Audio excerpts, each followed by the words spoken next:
যেভাবে সোশ্যাল মিডিয়াতে so called বুদ্ধিজীবী যারা নিজেদেরকে বলেন, ফেসবুকজীবী যারা যেভাবে সাধারণ মানুষকে গালিগালাজ করছেন বা সমালোচনা করছেন, ভাতাই এদের ভালো, শিক্ষা ভালো নয়, লক্ষ্মীর ভাণ্ডারে, তাদেরকে আমি ধিক্কার জানাচ্ছি। ভোটারদেরকে আমরা কনভিন্স করাতে পারিনি বলে হয়তো আমাদের পক্ষে ভোট আসেনি, কিন্তু সেই জন্য তাদেরকে নিয়ে এই ধরনের সমালোচনা খিল্লি করা উচিত নয়। লক্ষ্মীর ভাণ্ডারকে নিয়ে যেভাবে খিল্লি করছে, আমি মনে করছি বাংলার মা বোনেদেরকে অপমান করা হচ্ছে। আমরা যদি মায়েদেরকে বুঝাতে পারতাম লক্ষ্মীর ভাণ্ডার থেকেও বড় কথা হচ্ছে আপনার ছেলের শিক্ষা, স্বাস্থ্য, কর্মসংস্থান, সরকারি চাকরি, এটা বেশি গুরুত্ব যদি মায়েদেরকে বোঝাতে পারতাম, তার অল্টারনেটিভ যদি মায়ের হাতে আমি কাজ দিতে পারতাম, সেই ব্যাপারটা যদি বোঝাতে পারতাম, তাহলে ভোটটা আমাদের দিকে আসতো। তো ওভারঅল আপনি যদি বলেন এই লোকসভা নির্বাচনে ওয়েস্ট বেঙ্গলে যেটা আমরা যে ফলের আশা করেছিলাম সেই ফল হয়নি, ঠিক কথা, কিন্তু আমরাও এই ফলটা নিয়ে আমরা হতাশা হচ্ছি না। কারণ আমরা বেশ কয়েকটা সিটে দেখবেন লক্ষাধিক ভোট পেয়েছি। এত হিংসা, সন্ত্রাস, বুথ জ্যাম, ইলেকশন এজেন্টকে মাথা ফাটিয়ে দেওয়া, মহিলাদেরকে উপর অত্যাচার করা, বুথ দখল করে নেওয়া, আমার কর্মী যারা দায়িত্বশীল অঞ্চলে যারা নেতৃত্ব আছে তাদেরকে পুলিশকে দিয়ে ডিটেন করা, এরপরেও আমরা পশ্চিমবাংলায় 4টে সিটে কিন্তু আমরা 3য় পজিশনে আছি। শ্রীরামপুর লোকসভা কেন্দ্র, যেখানের মানে যে লোকসভার মধ্যে পড়ে এই ফুরফুরা শরীফ, সেখানেই তো আপনারা 25,000-এর মাত্র বেশি কিছু ভোট পেয়েছেন। হ্যাঁ, আমরা এখানে প্রচণ্ড ভোট পাওয়ার আশা করেছিলাম, কিন্তু সেই অর্থে পাইনি, মানুষ আমাদেরকে সেই অর্থে দেয়নি একটা কথা। সাথে সাথে এটা আমি অস্বীকার করব না, যারা গণনা কেন্দ্রে গিয়েছিল, আইএসএফ শুধু বলবো না, সিপিএমকে জিজ্ঞাসা করবেন, বা বিজেপি যারা গিয়েছিল তারা গণনা কেন্দ্র থেকে কতক্ষণ পর্যন্ত টিকে থাকতে পেরেছিল। গণনা কেন্দ্রের মধ্যে যেভাবে ওখানে র্যাগিং হয়েছে বিরোধীদের সাথে, তারা বেশিক্ষণ টিকে থাকতে পারেনি। ফলে কি হয়েছে আপনারা দেখেছেন, তথ্য ডায়মন্ড হারবার দেখেছেন, একটা লিস্ট পাবলিশড হয়েছে, যদিও সত্যতা জানি না, 2টো সিপিএম, 2টো আইএসএফ, 2টো বিজেপি, বাকি সব তৃণমূলকে দিয়েছে। আপনি এখানেও দেখবেন যে এসকোর্ট সিট আমি ওই জন্যই বলছি, এরা মনের মতো করে বসিয়ে নিয়েছে। আমি আপনাদের বলছি, আমাদের যে বুথ জিতে আছি সেই বুথে আমাদের 3টে ভোট দিয়েছে, এটা মেনে নেওয়া যায়।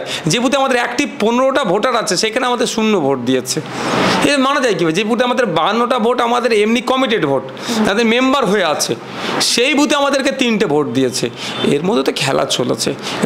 আইএসএফ কোন আসনটা জিততে পারতো বলে আপনার মনে হয়? দেখুন, আমি নির্দিষ্টভাবে এখনও বলছি 17টা আসন প্রার্থী দিয়েছিলাম, 17টাতে জেতার জন্যই নেমেছিলাম। যে শুধু হারবো বা ভোট গেইন করা এটা আমাদের লক্ষ্য নয়। মানুষ যে কটা আসনে আইএসএফকে জিতাবে সে কটা আসনে আইএসএফ জিতবে, এই লক্ষ্য ছিল। কিন্তু মানুষ চায়নি, এক প্রকার একটা চায়নি। সাথে সাথে এটাও বলবো যে মানুষের ভোট কিন্তু ম্যানিপুলেট হয়েছে, ভোট কিন্তু গণনা কেন্দ্রে আপনার হিসাব অনেক অঙ্কের ফারাক হয়েছে। রাজনৈতিক মহল কিন্তু অনেকেই দাবি করেছে, তাদের মনে হয়েছে যে আইএসএফ আসলে ভোট কাটার ভূমিকা পালন করেছে। মানে যখন আপনি বললেন যে আইএসএফ একলা চলবেন লোকসভা নির্বাচনে, তখন থেকেই এটা করেছিল যে মানে এই গুঞ্জনটা উঠেছিল যে ভোট কাটুয়ার ভূমিকা পালন করবে লোকসভা নির্বাচনে। না, দেখুন ব্যাপার যদি ভোটের কাটার কথা বলে তাহলে তো দেখা যাবে যে পশ্চিমবাংলায় 12টা সিট যে বিজেপি পেয়েছে, কংগ্রেস সিপিএম এর ভোট কাটার ফলে অনেক কটা পেয়েছে, নাহলে 10-এর নিচে নেমে যেত। তাহলে কি আপনি কংগ্রেস আর সিপিএমকে ভোট কাটা হিসাবে বলবেন? অন্যায় হয়েছে, বেশ কিছু সিট পেয়েছে যেটা কংগ্রেস সিপিএমের ভোট কাটার ফলে হয়েছে। তাহলে বিজেপিরা বলবে কি তাহলে তৃণমূলের হয়ে সিপিএম কংগ্রেস ভোট কাটুয়ার কাজ করছে? এটা হচ্ছে শুধু দেগে দেওয়া, রাজনৈতিকভাবে পেরে উঠতে পারছে না। দেখুন, আমরা 4টে জায়গায় 3rd পজিশনে আছি, আমাদের জন্য একটা বড় অ্যাচিভমেন্ট। এককভাবে আইএসএফ লড়াই করছে, মাত্র 3 বছরের দল। কংগ্রেস আর লেফট ফ্রন্ট লড়াই করছে, তারা একটা জোট তৈরি করে লড়াই করছে। তারা যে লক্ষ্যে পৌঁছাচ্ছে, আইএসএফ একা লড়াই করে সেই জায়গায় গিয়ে যাচ্ছে, ফলে অনেকের ঈর্ষা উচ্চজনের দিকে দেওয়ার চেষ্টা করছে। আচ্ছা, লোকসভার ফলাফল দেখার পর কি এটা একবারের জন্য মনে হয়েছে যে অন্তত সিপিএম কংগ্রেসের সঙ্গে জোট করলে তৃণমূল আর বিজেপির বিরুদ্ধে একটা জোরালো আওয়াজ তোলা যেত? আমি তো প্রথম থেকে বলে আসছি যে বিজেপি তৃণমূলকে কোণঠাসা যদি করতে চান তাহলে আইএসএফ কংগ্রেস লেফট ফ্রন্ট একসাথে হোক। আমি তো প্রথম দিন থেকে বলে আসছি, আজকে তো বলবো না আমি নতুন করে।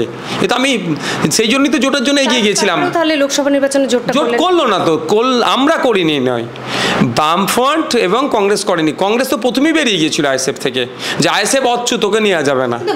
বামেরা তো জোট করতে চেয়েছিল, আমিও তো জোট করতে চেয়েছিলাম, কিন্তু জোটটা ওই বিমানবাবুর একটা আপনি ইন্টারভিউ দেখেননি, মেন স্ট্রিম একটা মিডিয়াতে বিমানবাবু ইন্টারভিউ দিয়েছিলেন যে ওরা অনেক কটা সিট চেয়েছিল, ওদেরকে 2টো নিতে বলেছিলাম। আপনি বলুন দুটো হাতে দুটো দিয়ে দেয় ললিপপ, ওটা নিয়ে হয় না। আত্মসম্মানকে বিকিয়ে দিয়ে কোনো জোট হয় না। কিন্তু সেখানেও তো দেখতে হবে মাত্র 42টা আসন লোকসভায়, সেখানে আপনারাও মানে 3 বছর লড়াই করছেন, আপনি নিজেও সেটা মেনে নিলেন।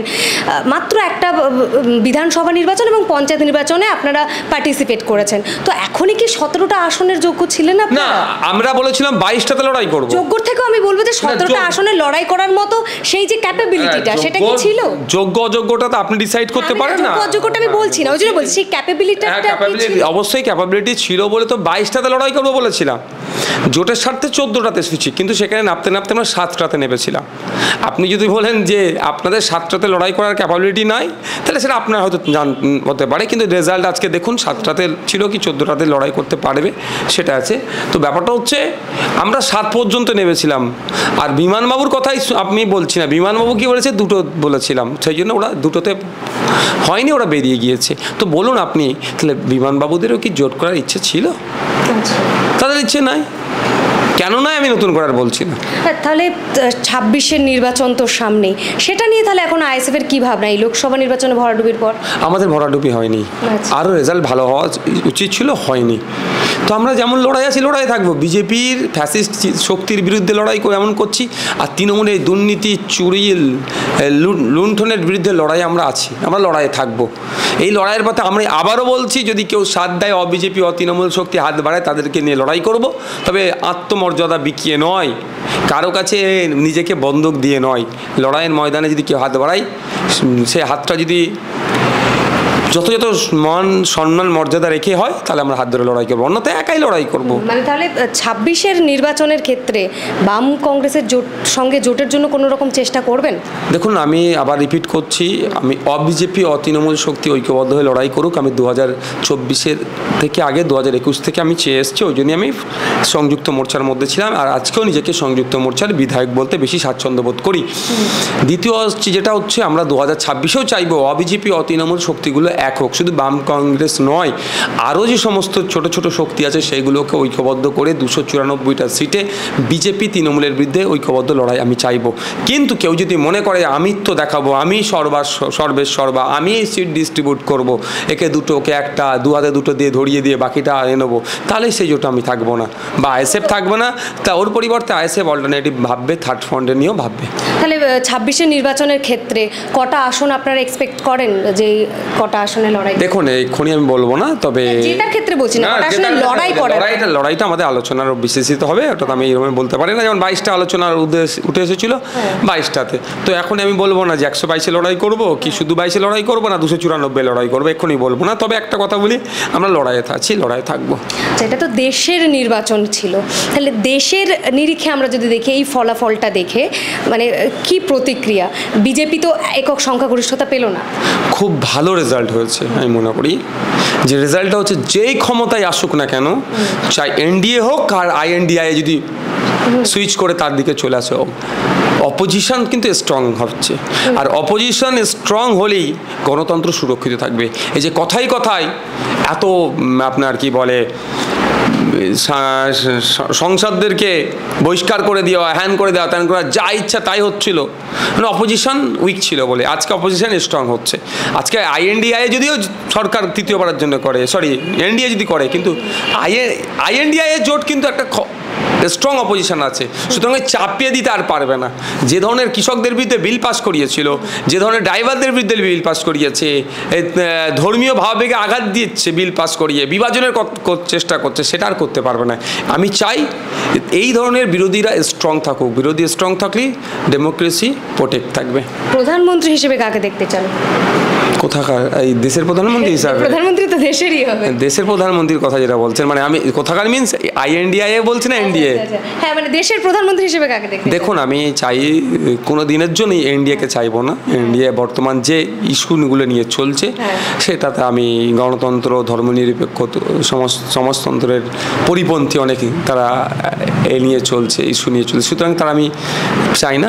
এবার আইএনডিআই এর মধ্যে আমি এই মুহূর্তে নাই, সুতরাং আমি যখন নয়, আমার চাওয়া না চাওয়াটাতে কোনো প্রশ্নই আসছে না, তারা ডিসাইড করবে। তবে যেই প্রধানমন্ত্রী হোক না কেন, আমি আশা করব রাজধর্ম পালন করবে, প্রতিটা মানুষের কীভাবে অন্ন বস্ত্র যে মৌলিক অধিকারগুলোকে বাস্তবায়ন করা যায় সেটার দিকে নজর রাখবে। ইন্ডিয়া জোটে যে দলগুলি রয়েছে সেখানে তো সব থেকে বেশি আসন সংখ্যাও পেয়েছে কংগ্রেস।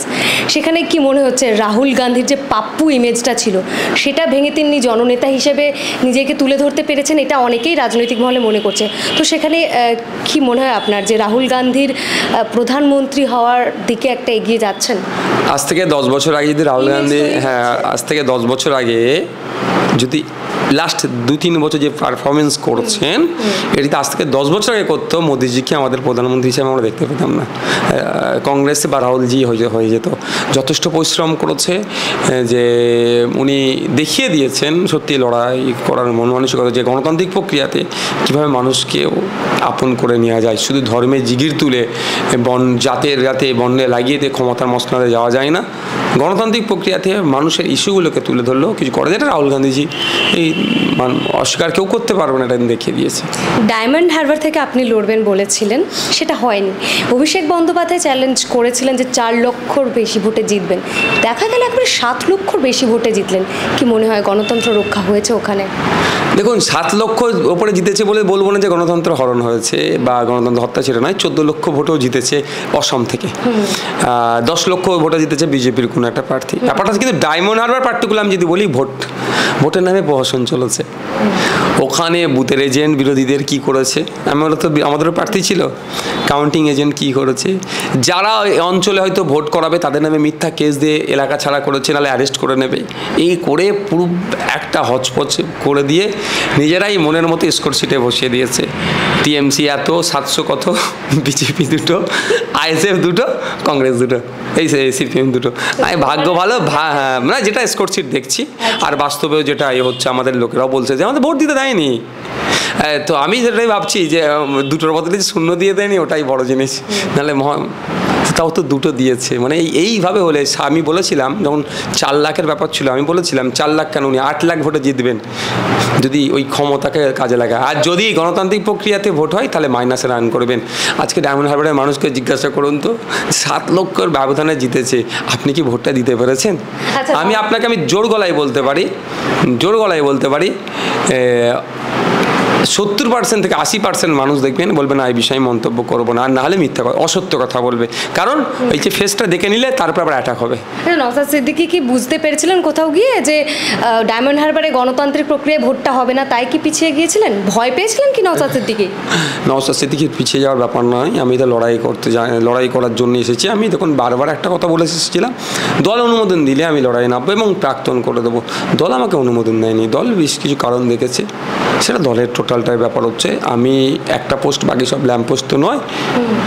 আমাদের দলের যে ডেমোক্রেসি আছে সেটাকে আমাদেরকে প্র্যাকটিস করতে হয়। আচ্ছা, সেক্ষেত্রে মানে নওশাদ সিদ্দিকীর এই যে ডায়মন্ড হারবারে লড়বো এটা বলে একটা প্রোপাগান্ডা আমি ইউজ করছি, কারণ এটা প্রোপাগান্ডাই ছড়িয়েছিল কিন্তু যে নওশাদ সিদ্দিকী ডায়মন্ড হারবারে লড়ছে, তারপর থেকে পিছিয়ে আসা। কোথাও গিয়ে কি মনে হয় যে বাংলার রাজনীতি থেকে নওশাদ সিদ্দিকী ক্রমশ অপ্রাসঙ্গিক হয়ে উঠেছে এই লোকসভা নির্বাচনের সময়কালটা থেকে? দেখুন, আমি একটা কথা বলি, বাংলার মানুষ নওশাদ সিদ্দিকী সম্পর্কে জানে, তাদেরকে নতুন করে সার্টিফিকেট কোনো রাজনৈতিক দলের নেতাদের দিলেও নেবে না বা অন্য কেউ দিলে নেবে না। কারণ আমাকে অলরেডি আমারকে একটা সরকার বিরোধীকে যে কটা জায়গাতে হ্যারেস করা যায় সবটা আমাকে পার করে দিয়েছে। মিথ্যা কেসে জেল কাটিয়েছে, আর্মস অ্যাক্টে আমার নামে কেছে, আর বিভিন্ন অ্যাক্টে আমি কেস খেয়ে বসে আছি, 10-12খানা কেস হয়ে গেছে, আমাকে দমাতে পারেনি। আমার লড়াই আমি আছি।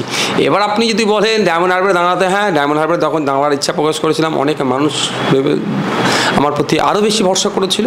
দল অনুমোদন দেয়নি বলে দাঁড়ায়নি, কিছু মানুষের মনক্ষুণ্ণ হয়েছে। তবে আমি যেভাবে মানুষের কাছে পৌঁছেছি দলের আইএসএফের জন্যই পৌঁছেছি, আর কিছু মানুষ আমার উপরে মনক্ষুণ্ণ হয়েছে দল চায়নি বলে। তবে আমি আবার বলছি, দলকে সামনে রেখে যে মানুষ আমাকে ভুল বুঝেছে সেই ভুলটা কাটানোর দায়িত্ব আমার, আমি কাটিয়ে উঠে যাবো। আচ্ছা, যাদবপুর লোকসভার অন্তর্গত ভাঙড় বিধানসভা, আপনি স্বয়ং সেখানকার বিধায়ক, কিন্তু সেখানে ভোটের দিন এরকম অভিযোগ উঠেছে আইএসএফ যারা সমর্থক তারা ভোট দিতে যেতে পারেননি। নওশাদ সিদ্দিকী যে সেখানে নাকি অনুপস্থিত ছিলেন না, তাদেরকে ভোট মানে তারা যাতে দিতে যেতে পারে, আপনি তো সেই ব্যবস্থা করতে পারতেন, করেননি কেন? প্রথম কথা হচ্ছে ব্যবস্থা আমার করার দায়িত্ব না, ইসিআইয়ের। একজন ভোটারকে ইনশিওর করার দায়িত্ব ইসিআই ফেল করেছে। ভোটের আগের দিন রাত্রেই আমাদের বিভিন্ন অঞ্চলে নেতৃত্বদেরকে ডিটেন করেছে পুলিশকে দিয়ে, মারধর গুন্ডামস্তানকে দিয়ে করেছে, সকালে এজেন্ট যাচ্ছিল আটকে দিয়েছে, এজেন্টকে পুলিশ আটকেছে, মহিলাদের উপর অত্যাচার করছে। এবার আপনি বলেন নওশাদ সিদ্দিকী ওখানে ছিল না। আমি যতটুকু জানি, আমার জানার মধ্যে যদি ভুল থাকে আপনি বলবেন, আমি রেকটিফাই করে নেবো তার এরপর থেকে, যে নির্বাচনী ক্ষেত্রে যেখানে পার্লামেন্টারি কনস্টিটিউয়েন্সির ইলেকশন চলছে ওখানকার ভোটার ছাড়া আউটসাইডার কোনো অ্যালাউ থাকে না। হ্যাঁ, ইলেকশন কমিশন যাদেরকে অ্যাপয়েন্ট করে তারা থাকতে পারে, সেক্ষেত্রে আমি কিন্তু ওখানকার ভোটার না, আমার ওখানে থাকাটাই কোনো প্রশ্নই আসছে না। এবার অন্য নেতারা যে যদি মাস্তানি গুন্ডামি করে তারা ইলেকশন কমিশনের গাইডলাইনকে ভায়োলেট করছে। আমি আইনের কথা বলি, সংবিধানের কথা বলি, আমি যদি আইনকে ভঙ্গ করি তাহলে নিজের দলের ভোট বাড়ানোর জন্য আইনকে হাতে তুলে নেবো, এটা আমার দ্বারা সম্ভব নয়। আর তারপরেও বললো ভোট হয়েছে কিন্তু গণনা কেন্দ্রে আমরা পরাজিত হয়েছি। তাদের মেকানিজম যেটা ছিল তৃণমূল কংগ্রেসের, যে সে জায়গায় আমরা পরাজিত হয়েছি। শুধু আমরা নয়, রাজ্যে তৃণমূল কংগ্রেস, ইভেন বিজেপি পর্যন্ত, CPM, Congress, left front, Congress, BJP and ISF যারাই ভরাডুপি, যাদের রেজাল্ট তাদের মনের মতো বলছে হচ্ছে না, এর কারণটা হচ্ছে গণনা কেন্দ্রে আমরা তৃণমূলের কাছে পরাস্ত হয়েছি।